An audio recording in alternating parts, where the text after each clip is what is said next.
Now, London's ultra-low emission zone was expanded at midnight to include the whole of the capital. Now means that anyone driving into London in a vehicle that doesn't meet minimum emission standards must pay a daily fee of £12.50 or risk a fine.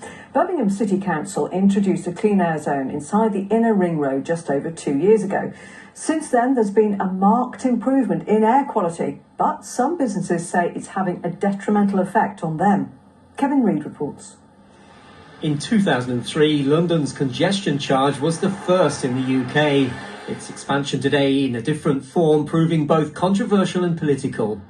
Here in Birmingham, a more developed scheme began in June 2021. It charges £8 for cars with poor emissions, typically older vehicles, and views about it are still mixed. Personally, I don't agree with them, because I think it penalises people with older cars. It's a good way to get people to stop using older cars and just keep the environment clean. I am a driver and I don't mind sort of not going into the centre.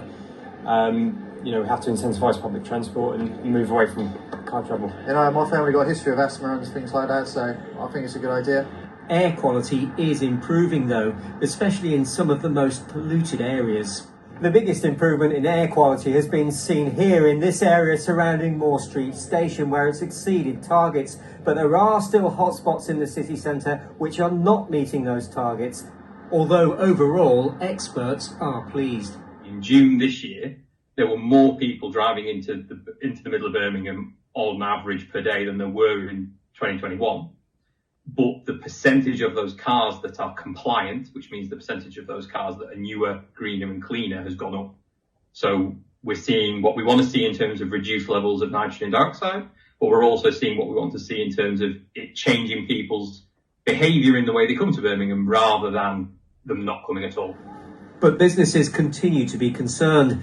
Stephen Emerson runs a music venue on Broad Street. He says casual trade has dropped and even deliveries can cost more. And late night workers are the worst hit. We work till 4 o'clock in the morning on the weekend, so if our DJ's coming in from 10 o'clock at night all the way through till 4 o'clock in the morning, it's costing them twice for the congestion charge. Why can't it be one charge for 24 hours instead of 2 charges? I would like the council to take out the clean air zone because they've done what they've said they were going to set out to do. They've got the air cleaner, and yet we've still got a taxation system collecting tens of millions of pounds a year off the most impoverished people in our society. The scheme has raised £80 million so far, which has been reinvested in green projects, £50 million to develop hydrogen buses. Meanwhile, it's due for a whole-scale review. There could be some changes in the future. Kevin Reid, BBC Midlands Today, Birmingham. It's good to have you with us here on